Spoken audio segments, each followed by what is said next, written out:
Good morning, good afternoon, good evening, everybody. It's Chris Petri. Welcome to another great watercolor video here. We're just actually getting excited. We're trying something a little bit new, but not too much off of the regular processes, methods, and techniques that we use on my channel here on an ongoing basis. So no worries. Let's just make a conscious effort here to realize that everyone out there, there's thousands of us out here. We're all on this channel. We're working together. We're creating our paintings. We're drawing. We're practicing. If you're new and you're an extreme beginner, you're practicing your drawing skills and you're getting those up to speed. And at the same time, you're also painting. And there's no reason why you can't try doing paintings that we're doing at a higher level here. So right now we're doing more of a intermediate to professional level painting, but you can try it. You can go for it. Go for the gusto. Have fun with it. And the main thing here is we're going to actually try a couple new brushes. So in this painting, we're going to try new brushes, just 2 new brushes, and that's all we're going to use. So here in this painting, we're going to try a new filbert brush, and as well, we're going to try a sword liner brush.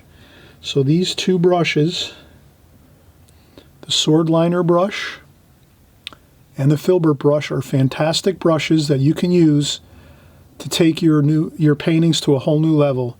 Some of you might be painting with round brushes and you're saying, Chris, I'm just getting tired of it, the round brushes. I need a change with my watercolors, my paintings. Well, this is a great time to do it. Hey, grab yourself a couple new brushes and say to yourself, hey, the next 6 months I'm just going to paint, or the next year I'm just going to use 2 new brushes. I'm going to use a sword liner brush and a filbert brush.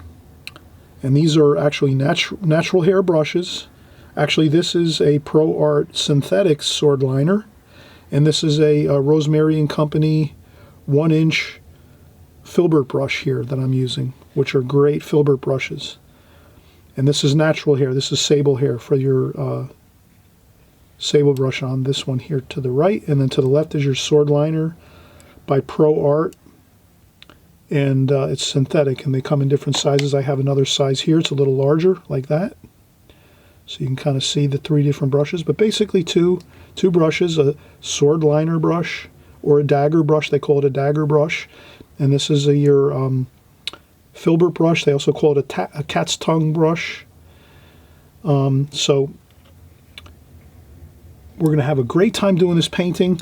And please feel free to just stop the video here and paint right from this and draw right from this painting.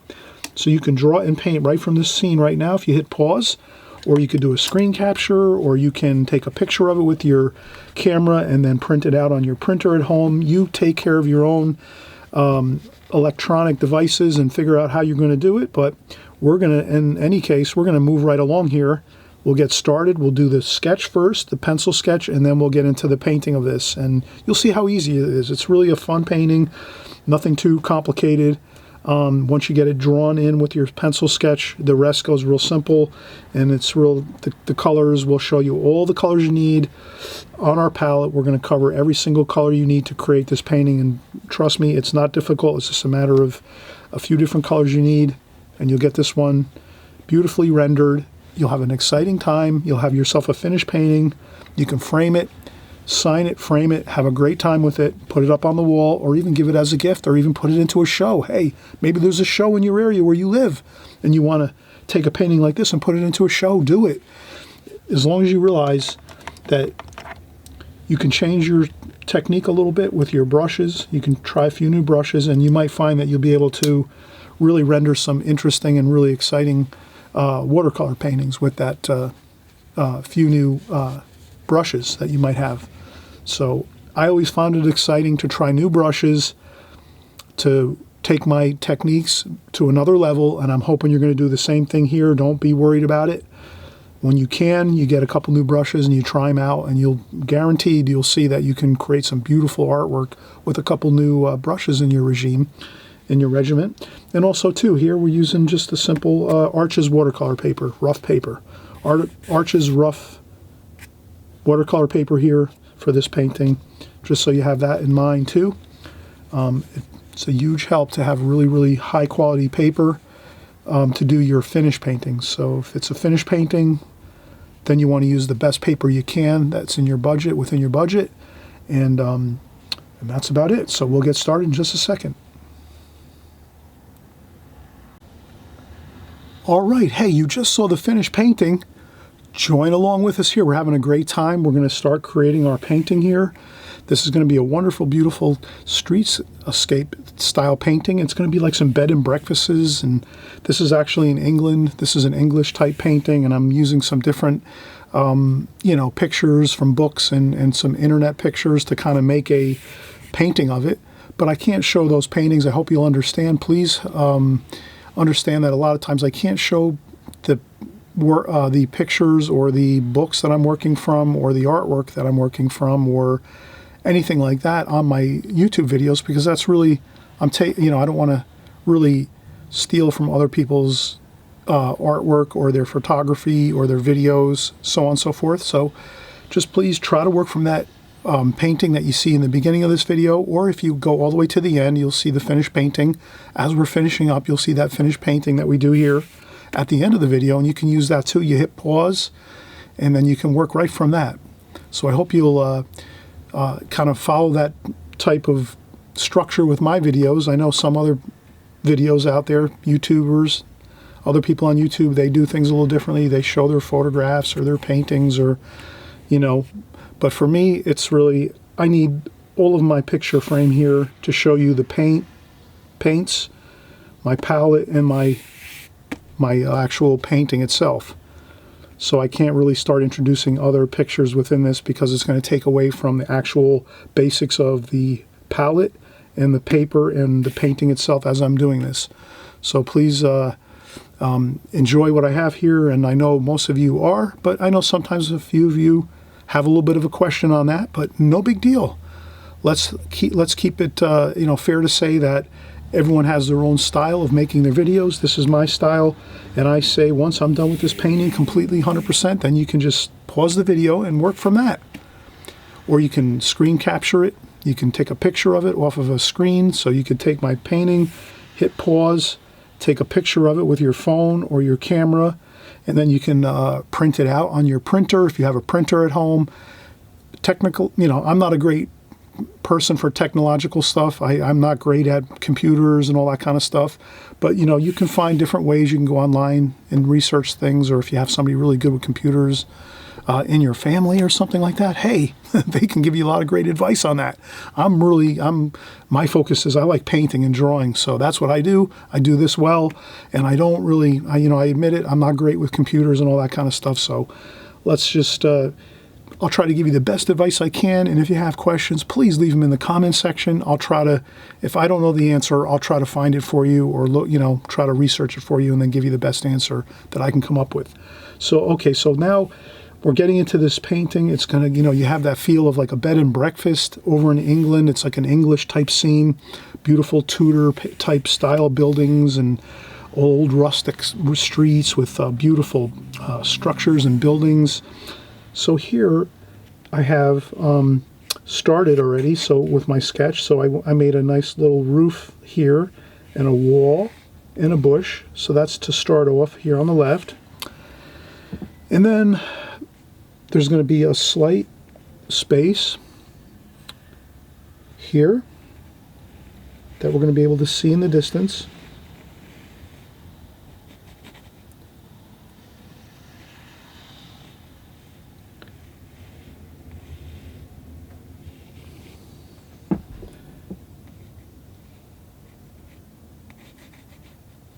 And then here I'm just going to start lightly sketching some of the buildings that go forward here. Okay, that's pretty good. So I just established my foreground, my distance here. So this is my distance here. There's a road.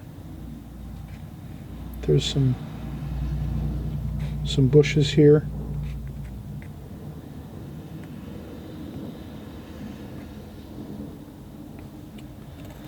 Okay, and then there's some roofs here.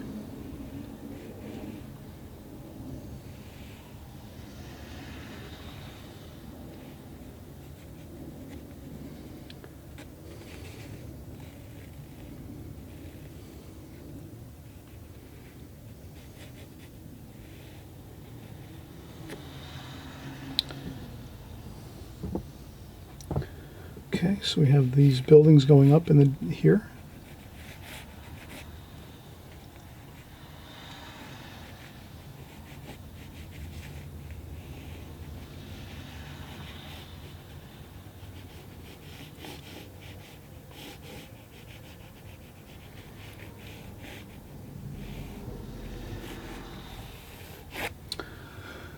And there we go. We have a little bit of a gable end of a roof over here. And like this. And there's another gable over here, like that. And then there's a little bit of a roof over here. And then there's another wall over here.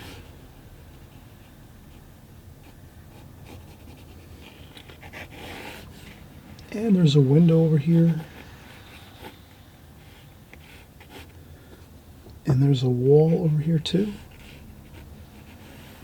Stone wall. Like that.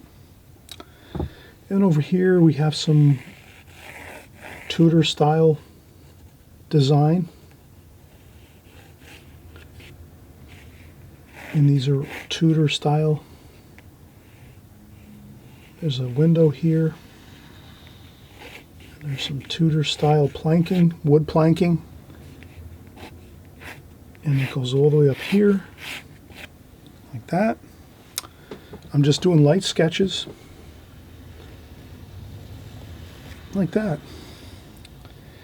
Okay, so this is basically the gist of it. And we have the roofs up here that are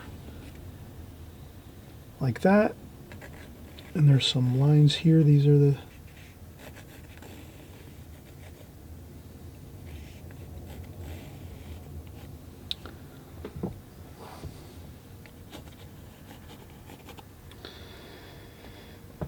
and then we can put a little bit of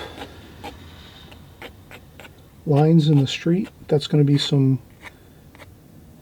reflections of the timbers coming down into the streets. We have lots of interesting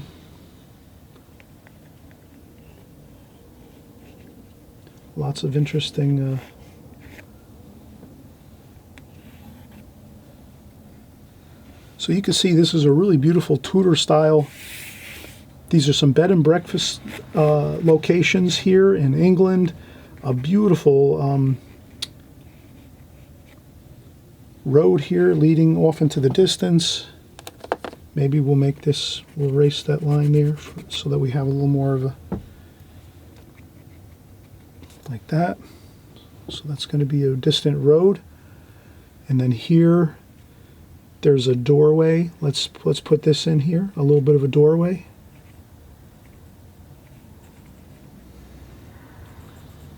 Like that. Like that. There's a doorway here. And then there's a lamp. So there's a little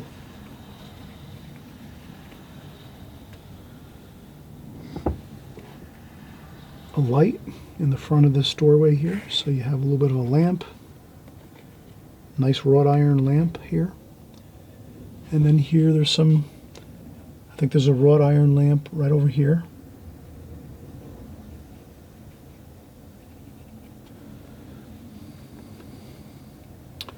And there's another one down here in the distance. So we want to try to capture that. A little wrought iron lamp down here.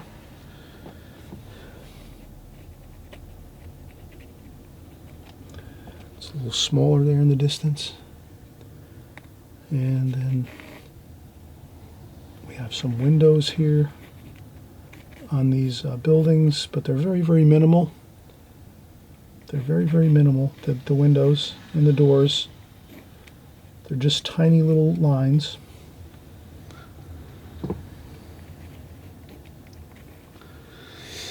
And I think that's good. All right, so you see here we have our sketch. And if you want to pause the video at this time and do this sketch for yourself, that's fine.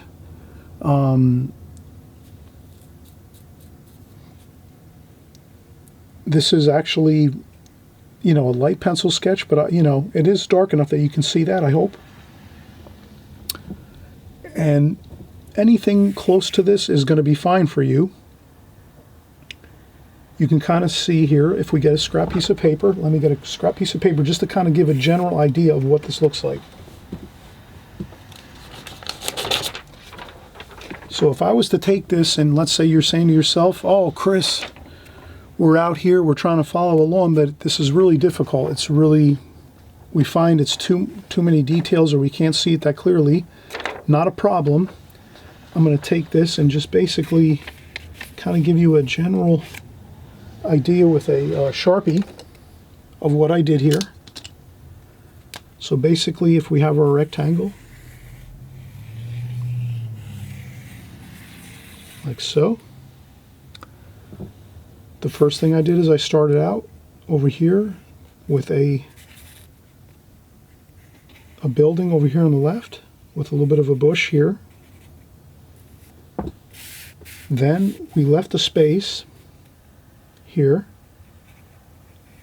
and then we just started with some bushes over here, and we just started making our buildings over here with our gable ends of our roofs, so our pointy gables like that.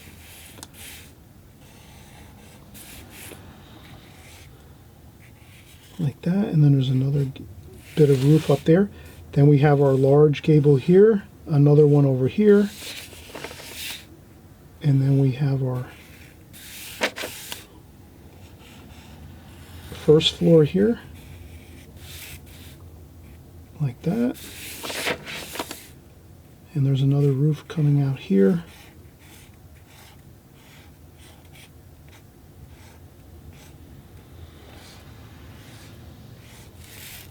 So as you can see, we're kind of, and then we're doing our timbers like this.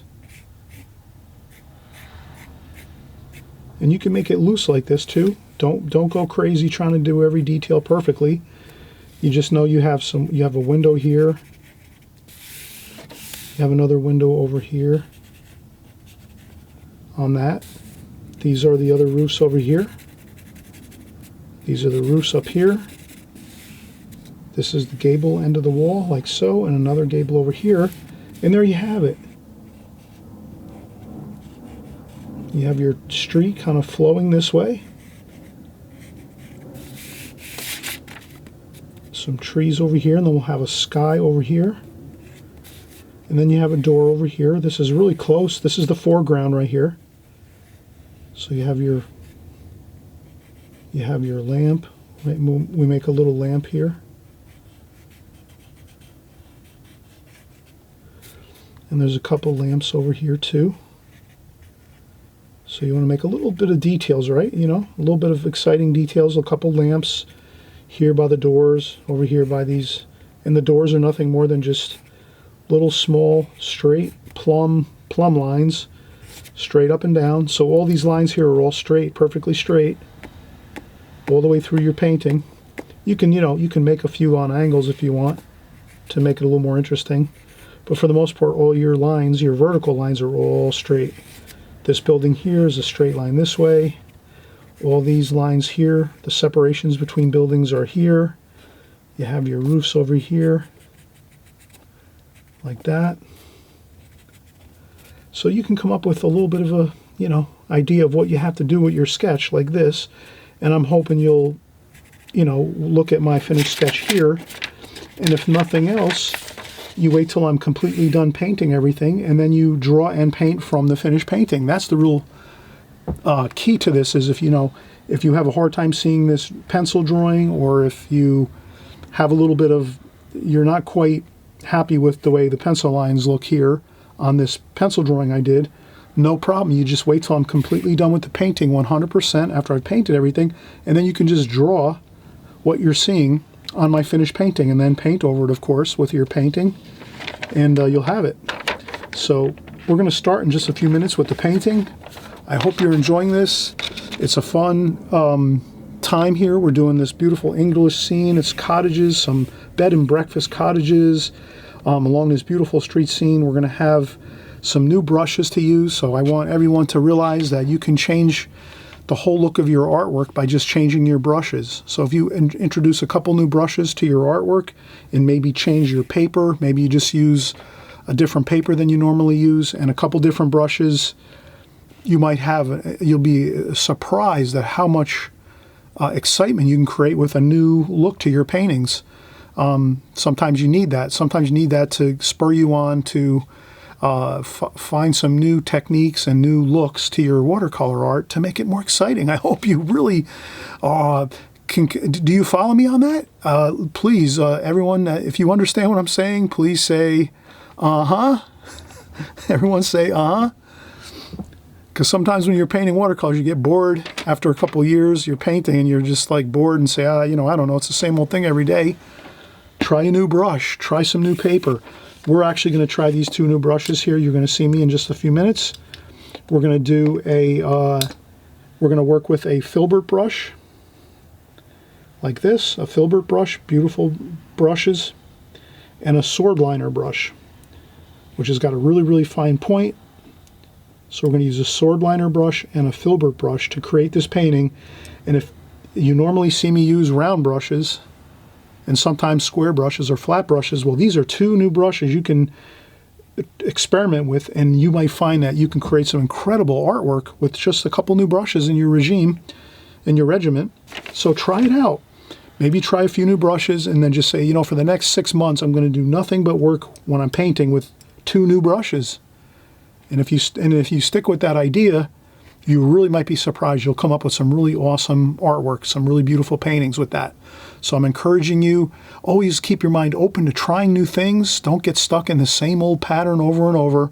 Try some new things, especially if you feel yourself getting bored or you're feeling like you're stagnant and you're not making progress. Sometimes trying a new brush or two and a little bit of new techniques, and you can really get yourself rolling again and excited about the way your art looks, the way your paintings are turning out. And let's come back in just a few minutes, and we'll try our new brushes with some new techniques here, for the most part, to create this wonderful painting. And you'll see, it's really going to be a lot of fun, and we'll have an exciting time. So be right back. Let me take a break, please. And we'll see you in just a second. And hey, if you haven't subscribed, what are you waiting for? Here, subscribe over here on the right-hand side. Everybody, I know you always say, hey, Chris, you always, people complain I'm always mentioning subscribe. Hey, if you don't subscribe, you might lose me here. You might go back onto YouTube in a week or two and try to find me, and you don't know where I am. You forget my name. So if you subscribe right here on the right-hand side to that button on the right-hand side down below, subscribe, you'll definitely have all my videos coming into your YouTube channel, your own personal YouTube feed that you have. And this way you'll always see my new videos coming in week after week, week after week, month after month, and year after year. So you're plugged into my source here. We're the source for all watercolor, everything watercolor. Okay, we'll be right back, and we'll start out with in just a minute or two, some gorgeous watercolor paints with some new brushes and some new techniques for you to try out. Okay, be right back. All right, we're getting back started again, and right now we're going to do our lighting source. So with this painting, we have our sketch completed, and we always know that before we start our painting, we just want to take a pause for a second and say, where is our light coming from? Because once you start painting, you're going to maybe sometimes need to reference where your light is coming from when you're doing some shadows within your painting. Does that make sense? So basically, it's always good to have a little note on your paper somewhere, maybe on the tape up on top here. So I taped around the border of my paper. This is Arch's rough paper.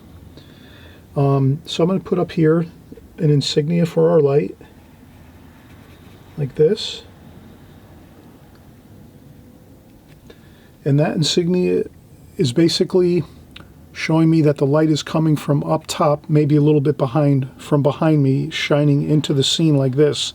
So the light's coming into the scene like this, like that, from up high. Maybe it's in the afternoon and the sun is a little behind our backs. Let's say if we pretend we're standing here painting this scene, or sitting in our chair with our easel, or if we're sitting in our chair and we have our sketchbook in our lap and we're working and we're painting a scene, this light insignia up here is showing us that the light is coming slightly behind us from above, coming into the scene like this. So the shadows, if anything, are going to be going that way, forward this way in the painting, not coming towards us or to the sides of us. So you're not going to see too much shadows in this painting. The light's coming from behind us, shining onto this scene here that we're painting. Okay, so that's just that insignia there to show me that if that's a light, a spotlight, you can see I can't see the bulb, I can't see the inside of the bulb or the actual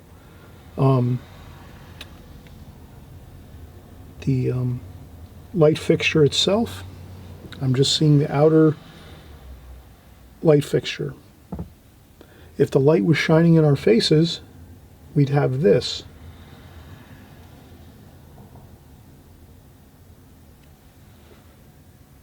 We'd see the light bulb and we'd see that and we'd say, oh, okay, the light's coming from in front of us, coming towards us, shining in our faces, painting into the light.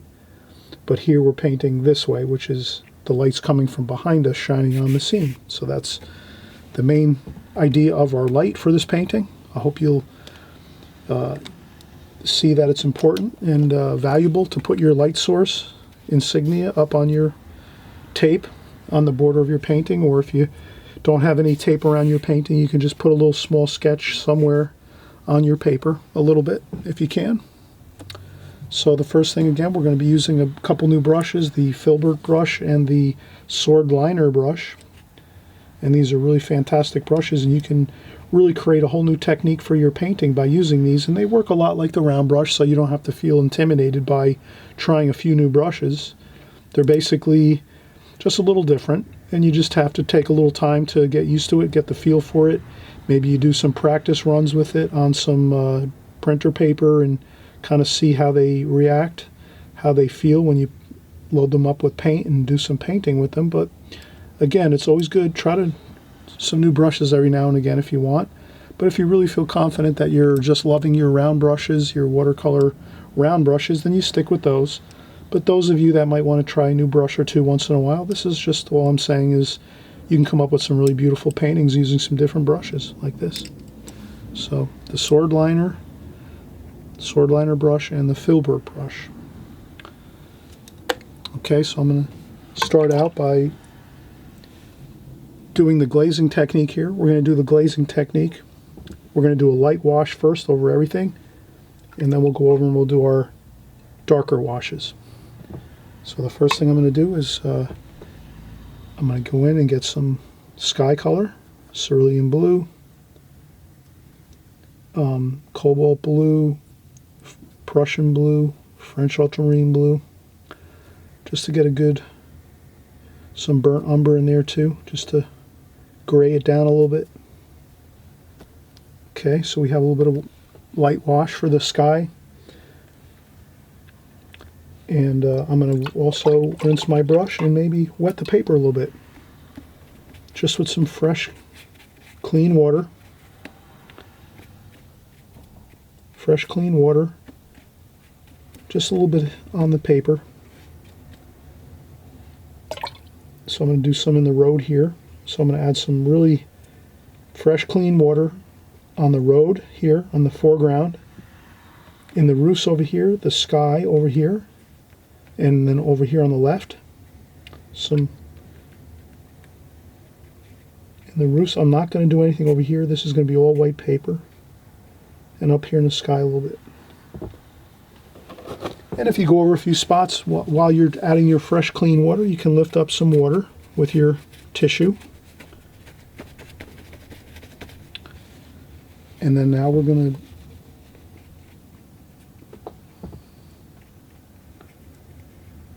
I'll put some more fresh, clean water here on the stonework down here. There's some stone walls over here and brick walls. Okay, so now we have our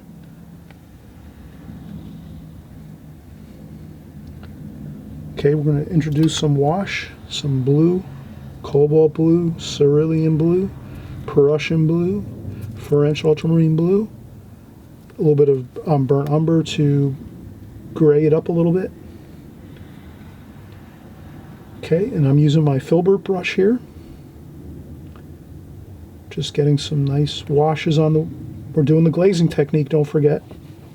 So you're doing some nice, beautiful light washes with light tonal value. We're not going with dark, any darks here, just light washes. This will be some brick over here, some darker washes. This is all white stucco over here. So we're going to leave that like that. And that's some white stucco over there. Okay, now a couple of maybe shadows here and there. In this too, this is brick and stone. So brick and stone is going to be over here with a little bit of that blue underpainting. So we want a little bit of blue underpainting here. That's some more there.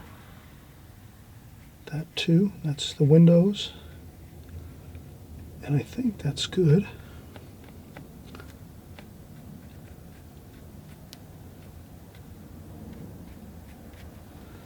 Okay.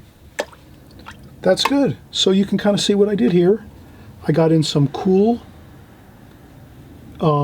washes.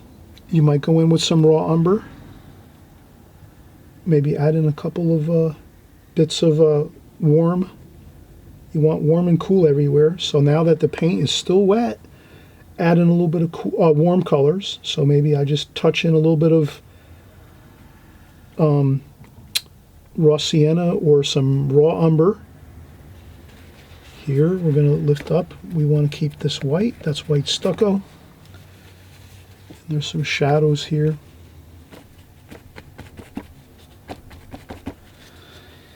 And things are coming really beautiful, coming together beautiful. Here's some really gorgeous glazing technique, everybody. You notice when we do the glazing technique, the first wash is lighter, light tonal values. We're not going anything dark here, right? All these washes were very light, mostly the blues with a little bit of burnt umber in there to gray it down, and then over the top of that with a little bit of raw sienna or raw umber, just to get some, warm and cool. Blue and then some golden brownish colors, and that's all you need for your first wash, just like that.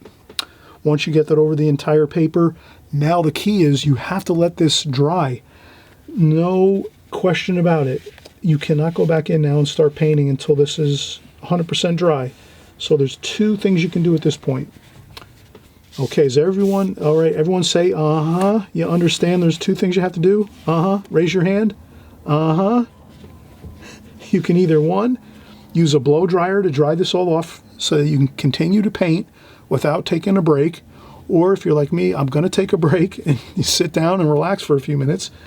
So with that being said, if you don't want to take a break and you want to keep working because the suspense is just driving you crazy and you want to finish this painting, feel free. Get your blow dryer out, blow dry this whole thing until it's 100% dry, and then you continue painting, which is the next segment we're going to do in just a minute.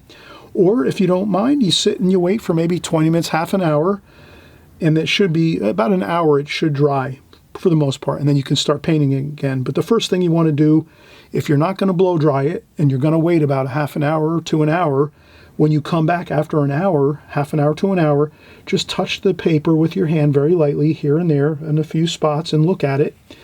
And then you say to yourself, does this look like it's dry enough to start doing some more washes? And if you think yes, then you go for it and you start your next bit of washes.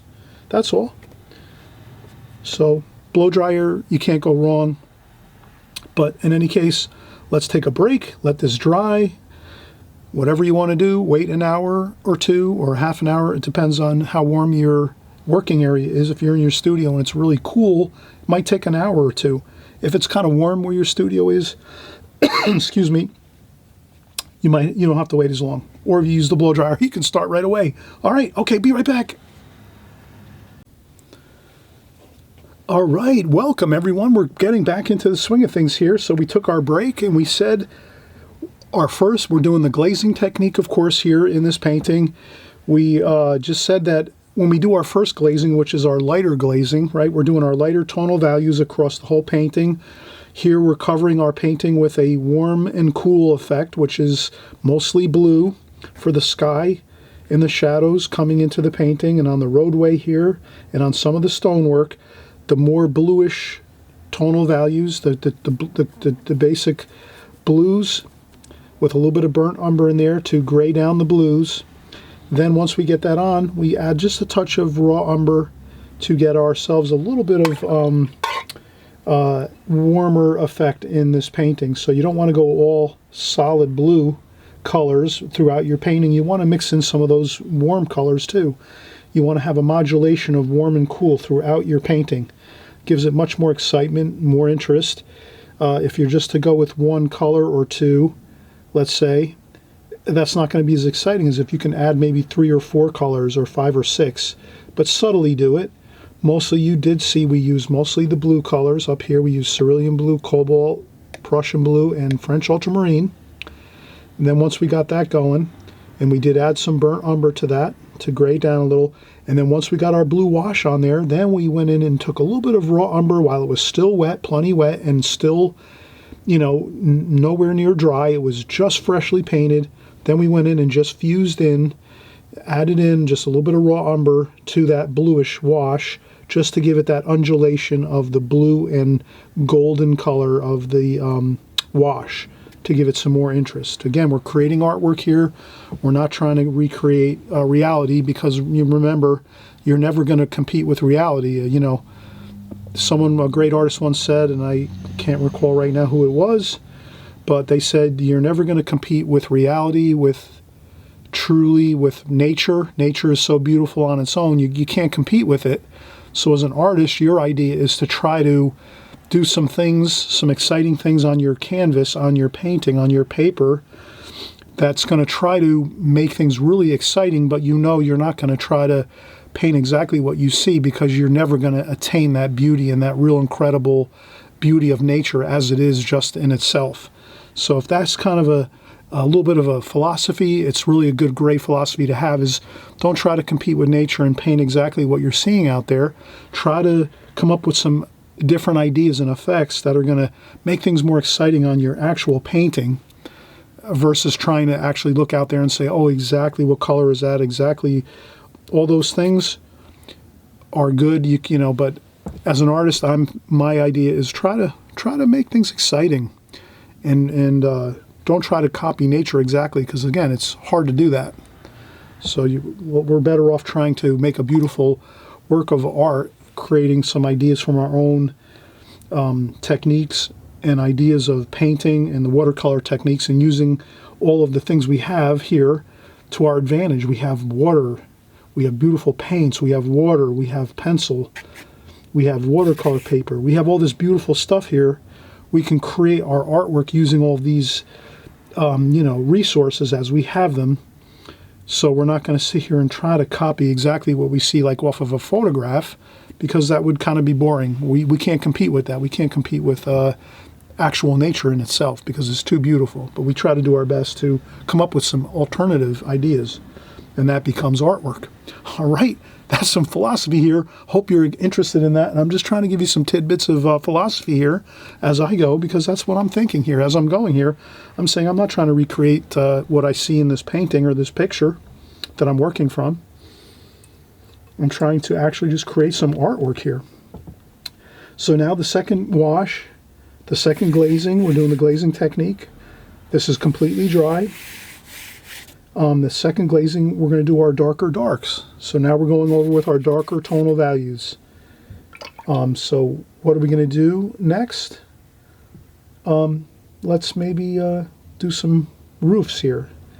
Now the roofs are warmer in color, some cadmium red, some burnt sienna, some burnt umber. So we're going to do some of the warmer colors, some alizarin crimson, raw umber. Then we go in and get some cool colors too, some blue, some cerulean blue. Okay, so you have a warm and cool everywhere. Burnt umber. Okay, and then you just get some of that going. And then we're going to do our roofs. Look at that. Oh, wow. Beautiful.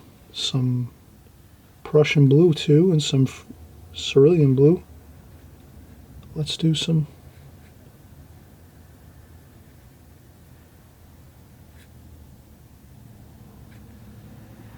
And here we're using our filbert brush. It's got a beautiful point on it. You can see that, right? So you can get some nice points on that.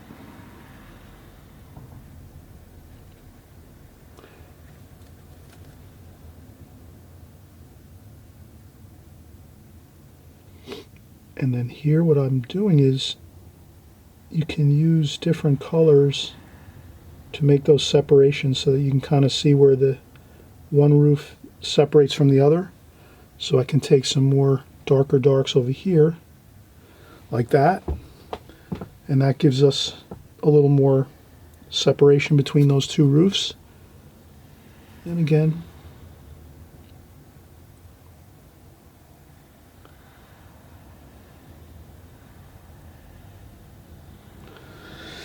there's the other roof here in the distance. Clay tile roofs.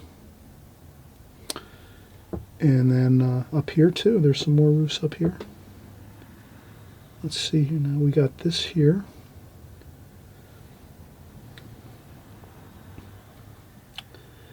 And then we can go up here like this, and then we're going to do some trim. There's some trim on these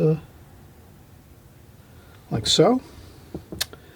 And there's more trim over here too, and we can kind of stick with that same color. We're not kind of getting too worried about it. Over here we wanted to try to use some different colors to kind of, does that make sense?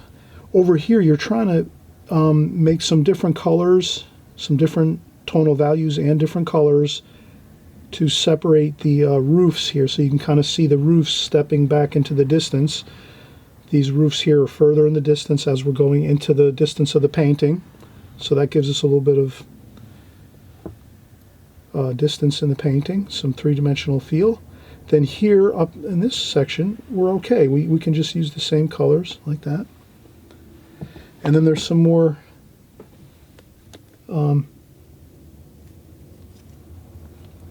stonework over here, so let's do that.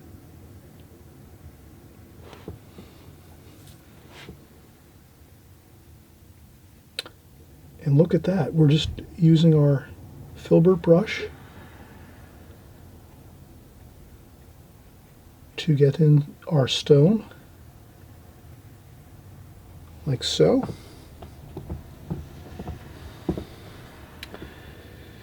And there's some more over here.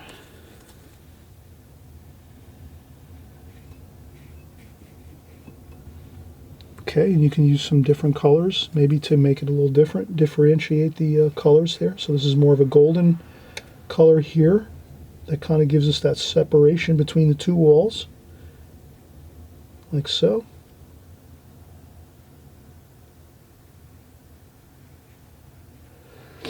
And then some French ultramarine blue, just to get some shadow in there, like that.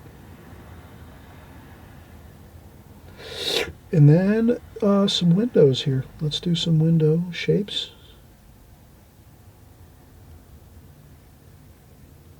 Look at that. Gorgeous. Okay, perfect. So you can see we are really moving along. We have oodles of details right now going, so you're happy with that, right? We have oodles of details, darks, we're doing darks now. And we're going to continue with our darks. And we have a great versatile part of the filbert brushes. Look at the point you can get with that really fine point there. You can get lots of fine details with this one, and then this brush, and then you can also get a lot of large washes done quickly. Okay, and then we're just going to get some vertical lines here. These are some of the, like that. So we're just trying to get in some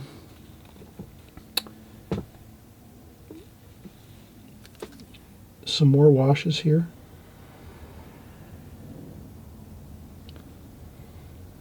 And this is a little darker, so we go with some Prussian blue, French ultramarine blue, burnt umber. Let's get some burnt umber in there. Darken that up a little.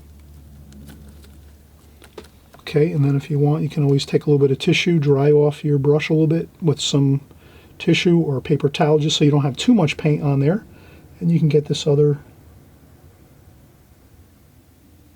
bit of dark over here. And we have another bit of, look at that, we can do everything with this filbert brush. Except for the trees and foliage. We need the, we'll need the sword liner for that. Okay, then we're going to go in and get some golden color here. There we go. And then we're going to do some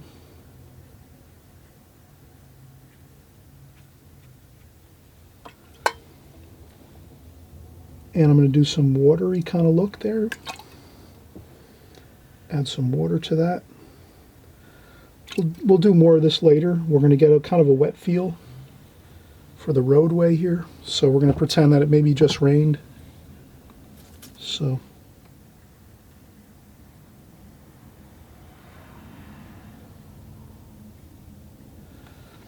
okay. And what else do we want to do here right now? Let's get over here. Let's get this. Let's get some more darks. French ultramarine blue, Prussian blue, burnt umber. We're just going to try to get ourselves a little bit of a roof line over there, like so, up top. And now we're going to start introducing some greens. Sap green, olive green, maybe a little bit of blue mixed in there, some cerulean blue. Just some green here for the bushes. And then maybe some green in here too. Since we're putting green in for our shrubs, let's get some green other places in the painting. Just a little bit.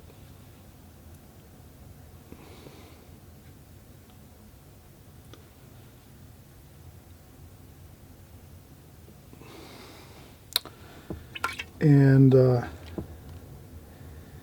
that looks good. And what else do we have?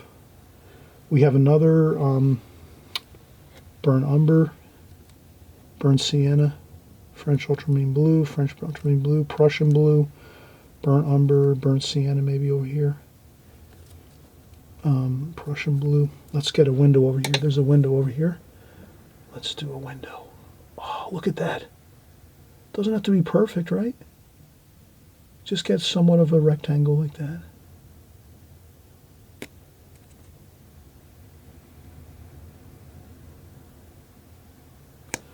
Perfect, look at that. Maybe blot up a little bit on the bottom. Perfect, look at that, wow. Can you believe that? How simple that is? A little bit of, for a window. Like that. Now let's do some really, really dark darks. Prussian blue, French ultramarine blue, cobalt blue, burnt umber, burnt sienna. Again, making some really, really nice darks. Then also some golden color too. So we're going to have a darker dark up here, burnt umber, French ultramarine blue, Prussian blue, and then down here a little bit of the golden color. And then we'll do some of our Tudor planks that are on the walls here, and they don't have to be perfect. Just get them in there. They're better done quickly, like so. And then what I do is start them out dark up top like this, and then get some of that warmer raw sienna, raw umber, and do the bottoms of them like a little bit warmer and lighter, like that. That's all that you need to do. Perfect. Look at that. Oh, watercolor's so easy, right? It's not that difficult. And especially if you're changing your brushes. You're changing your brush to a filbert brush like this one. You can work everything with this brush here. You really don't need any other brush than the filbert brush for this painting. You could really do the whole thing with this. But you will see me use the sword liner next. After we work a little more, we're going to start using the sword liner to get in some more different foliage and things like that, and trees and stuff like that. But for the most part, your filbert brush is really going to give you a great look and freedom too. And I'm also holding my brush really high on the top here. You can see that. All right, so we're going to take a break now. We've done a lot of work. Let's take a break. We'll come back and we'll continue on. But I need a break right now, and I think my battery is running low on my cam here.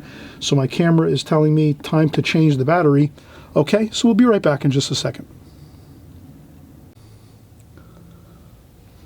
All right, we are back again. We're starting up again. We had some beautiful washes going here, some darker darks. So we're doing our second glazing right now. And as you can imagine, we're actually working with some new brushes this time. Here on my channel, most of the time you know that I really work with mostly round brushes. And but this time we're going to start expanding our horizons. We're going to try something new. We're going to do some new techniques and some new brushes with our watercolor techniques, and this can give you a new excitement about your watercolors. If you try a few new brushes, you can't imagine how much excitement you can create with your artwork. So many of you may have painted with just a few brushes. Maybe you're only painting with round brushes.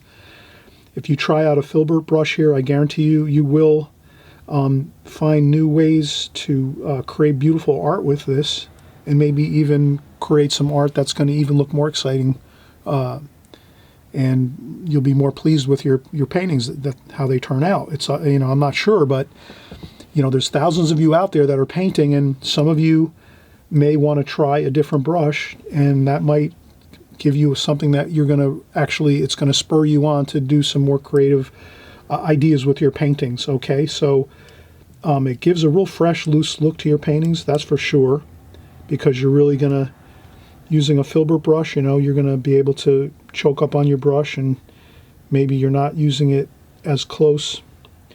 You can use the brush any way you feel like you want to use it. Of course, your technique is all up to you, but I find that the filbert brush can really give you some beautiful techniques, as well as the sword liner brush. So we'll use both of these. This is a larger sword liner brush here, so you can kind of see what that looks like.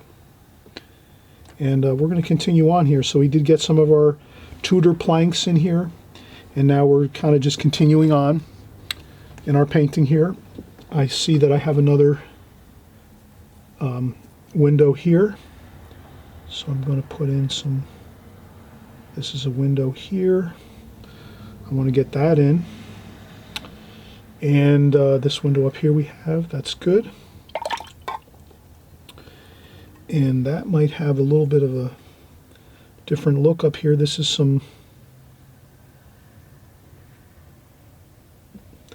that's some stucco up here, maybe some stucco, some reddish orange stucco. Let's see how that looks. That looks good.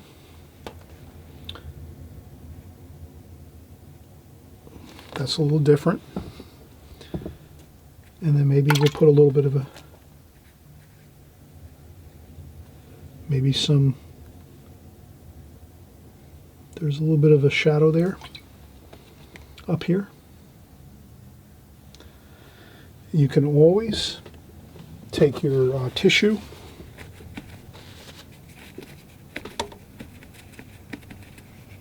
and blot up some paint if you want. I'm trying to get that little bit of a shadow look created here for these eaves of this roof, like that. The light's coming from up top, shining down this way, but it does throw a little bit of a shadow there, so I want to get that. And over here too as well, so let's get some shadows over here.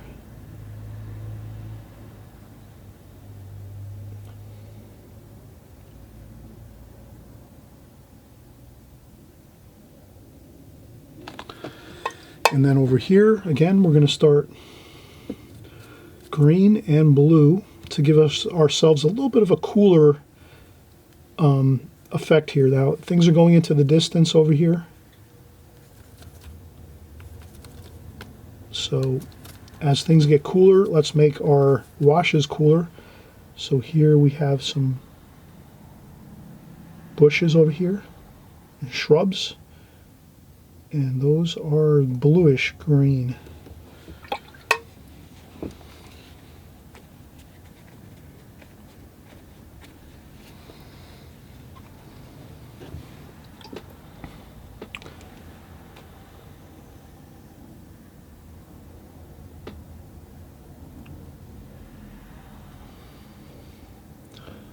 Okay, and those are some orangey yellow stucco walls over here. Those are a little different than over here. So now we leave those as is. White stucco. Some yellow stucco over here. Like that. Then over here we have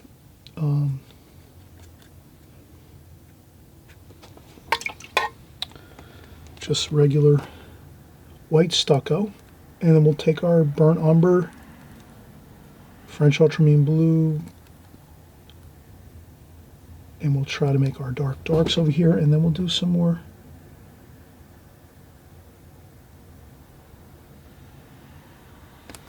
like that. Some trim. There's some trim, and there's some more trim in the road here.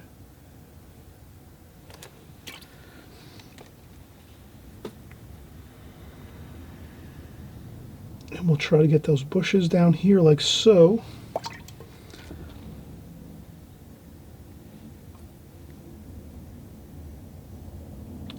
And we're going to try to make that little bit of a kind of a feel like the road is kind of wet there. Maybe it just rained.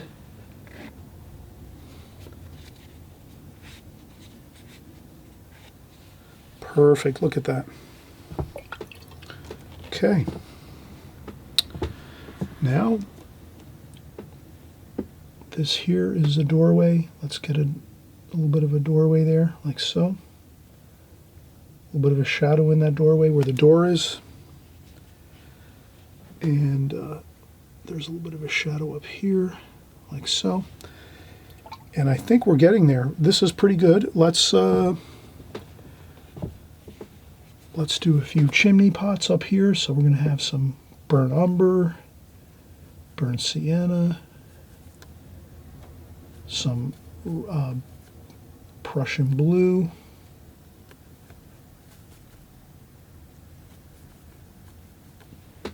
and then we're going to have some chimney pots up here, and then maybe another one here. So we're going to have some chimney pots up here.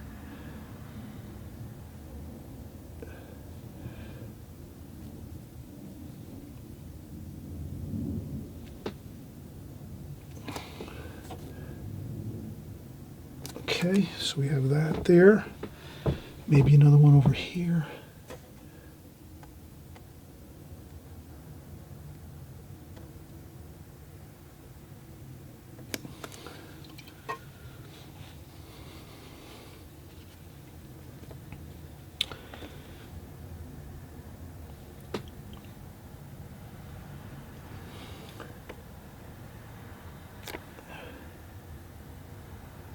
And we're just going to do some chimneys up top on these roof lines. And the next thing we can do is just add a little bit of, we'll take our filbert brush and we're going to add a little bit of, greens. Let's do some greens here. You can mix that all in with your greens, all those reds and browns. And then we're just going to do a little bit of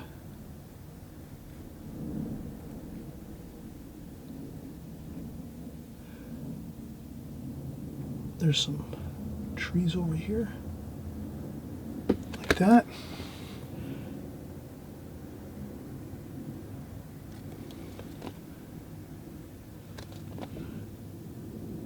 Okay, so there's a little bit of bits of trees over here, some over here too.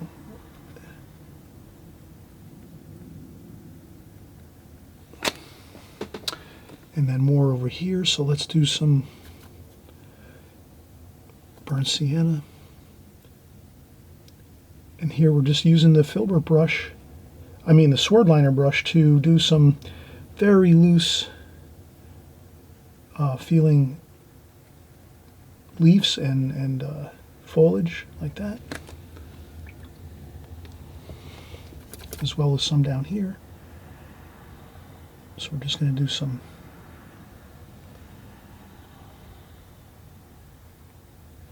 like that, just to get that feel of some trees and bushes and plants a little bit. And then I'm going to do some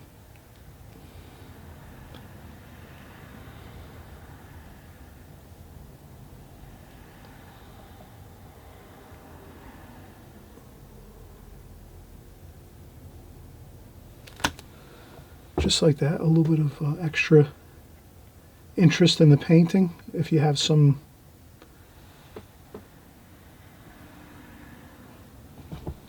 plants, and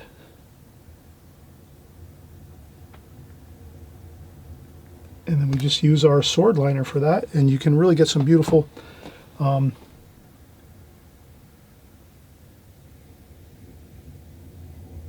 and you can also do your lighting fixtures with some of your sword liner. And there's some more over here, so we're going to do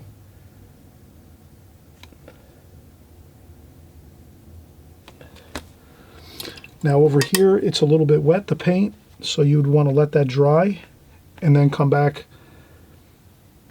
You'd want to come back over that later to do a couple light fixtures if you want, just to give it a little more pizzazz.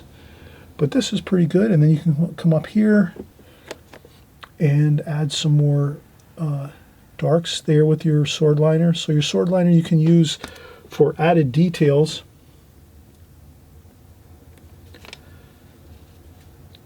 And if it's too wet to work on, blot it up and let it dry. Don't keep trying to.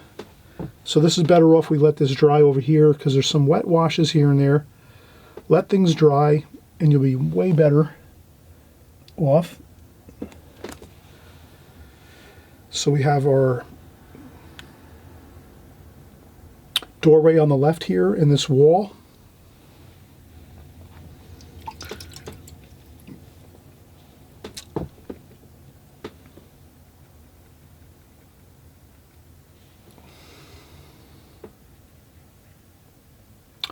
Some foliage over here on the left.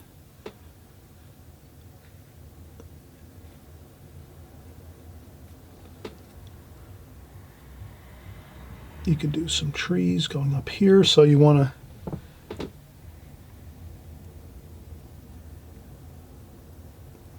like that.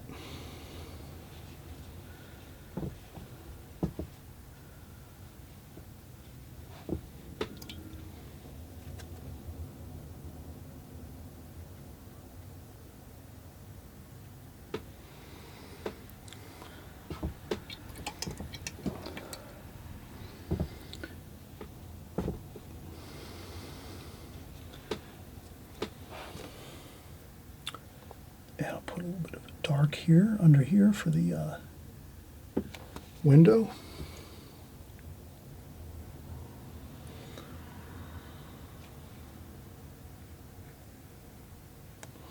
Like that.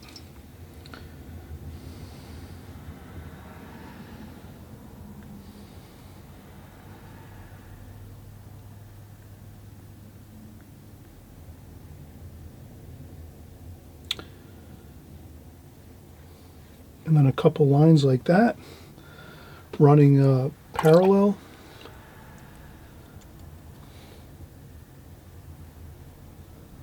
Like that, to give it a feel of wetness, like there's some rain on the road here. Maybe it just rained. We had a little bit of a rain shower. And, you know, you can really enhance your painting by doing a couple of those little effects like that.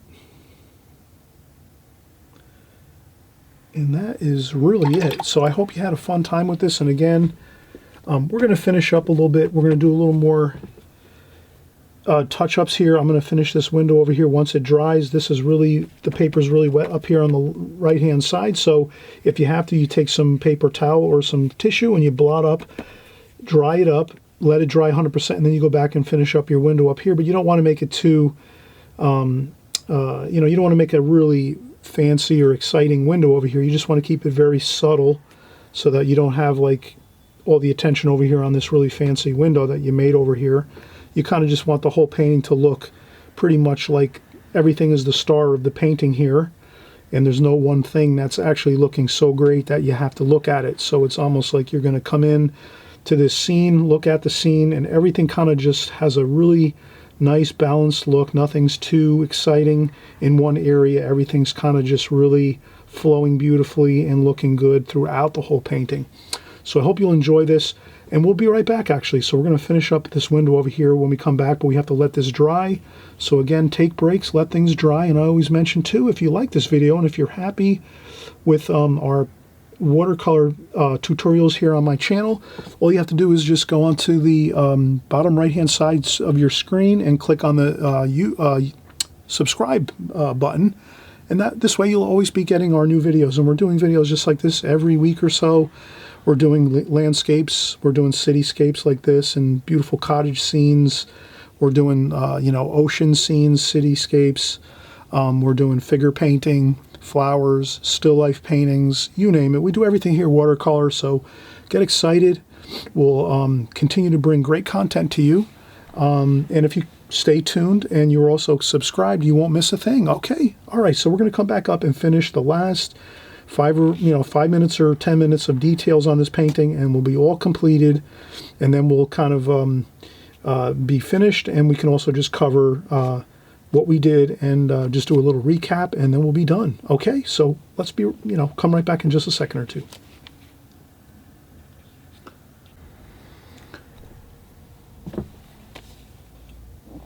All right, so we are back, and we're going to finish up this painting. We kind of have everything really, looking fantastic. It's a painting here. We did a beautiful, like, bed and breakfast type scene with lots of interesting details and some beautiful Tudor style structures here. And so we'll just maybe go in with our beautiful sword liner brush, and we'll pick up some darks, and we'll get some windows over here. So we just want to kind of get the rest of the details here a little bit. We'll do a couple of light fixtures. We said we were going to do some light fixtures here. Now that the paper is dry, I let this dry 100%. Everybody, please always remember, when you're doing glazing technique, you have to let each of your glazings dry 100% of the way. So if you're trying to work on damp or wet paper, it's not going to work for you. So always please remember that. Does that make sense? Please, if you can hear what I'm saying, please say, uh-huh. Give me an uh-huh. Uh-huh. You got to let the glazings dry so that you don't lose control of your washes. And that's what I'm doing here. I'm making sure that this is all dry now so I can do my lamps here. So I'm doing my lamps at the first floor areas. So these are the doorways of the first floor. And I'm doing some darks there, and there's some lamps that are on the wall. Like that. And then we have this lamp completed. Now, I think the only thing we had to do was we wanted to get a little more detail up here in this window. And we said we didn't want to go too much detail because we don't want to sort of like draw too much attention up here on this window. So we'll just do a couple of window panes like that. And that should be good. That's fine. Maybe a little darker up here. Make a little darker accent here, like that. Underneath here for the shadow. And then maybe one under here too for this sash there. And that should be good. And then another one here, maybe two, for that windowsill. Okay, so that's good. We have that completed. Now we can also go in and we'll grab a little bit of white, titanium white. I always say, if you can, use a little titanium white with some yellow ochre or raw sienna. So I'll go in and I'll get some titanium white with a little raw sienna or yellow ochre. Yellow ochre works a little better, I think. And this is just where you can add a couple little, you can do a couple accent bits of color. Same thing here. So we're going to do a couple there. Maybe even here too. Up here. There we go. And then maybe here too as well. A little bit of there. Like that. And that will give you a really nice couple of little interesting looking details in your painting.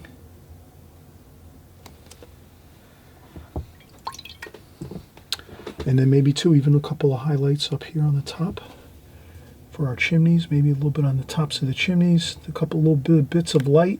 So there's some bits of light up there. And then there's also on the tops of the chimneys there. On the stonework on the top of the chimneys. And same up here. So you just do these couple little tiny bits of light. And that really kind of helps to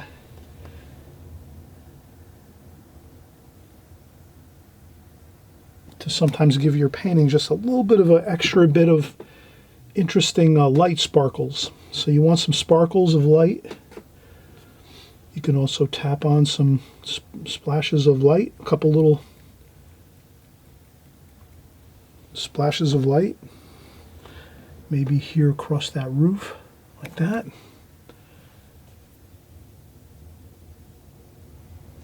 You can do a couple here and there, like that. But not too many, just a few, like that. So if you do a few little bits of this light like that, not too many, you're going to find that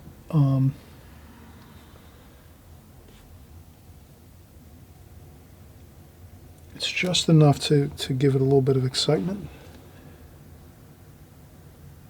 Like that. Okay, perfect. Look at that. And another little bit here, up top on this rooftop up here. Like that.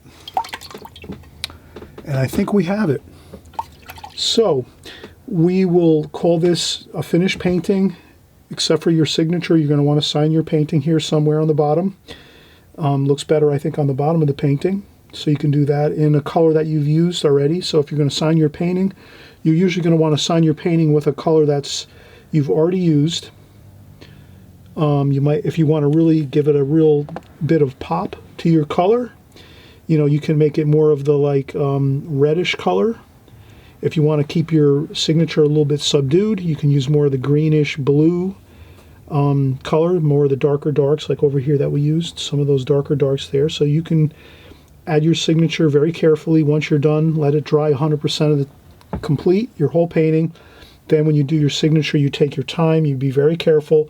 But the most thing is you always want to do your signature on your paintings. If you're thinking you're going to put this into a show or a gallery, or you're going to give this as a gift to somebody and you want to have your signature on there, you have to buy your mat first. So don't forget, you have to consider framing first when you do your signatures on your paintings. So you want to get your mat first, put your mat over the top of your painting and then make sure your signature is going to be visible. You would not want to put your signature on your painting first and then find out when you put a mat on top of it to frame it and it's covering over half of your signature or all of it. But if it covers only half of your signature, you can see how that can be a problem. So you always want to wait till you're going to be ready to frame your painting with your mat and your frame before you sign your painting and put your signature on it. So that's just a little key tidbit of information if you're going to take a painting like this and put it into a show, or you're going to give it as a gift or whatever. But let's call this one a finished painting. So glad you came along here to join us and paint along with us. We're going to do lots more paintings just like this on this channel, so please keep coming back. And again, subscribe. Please feel free to subscribe right there on the right-hand side on the bottom of the screen here. This way you're always going to be getting our new videos each week as we create new watercolor videos. Everything is watercolor here, so we're doing everything in the watercolor medium, whether we're doing streetscapes like this, we're doing sometimes flower paintings, we're doing seascape paintings, beach scenes, boats, figure painting, whatever it is, it's all watercolor, water-based media, and you know, we're having a great time here, so please continue to have a great time with us as we have fun here, and we'll see you on the next video, everyone. Take care. We'll see you on the next video. Bye-bye.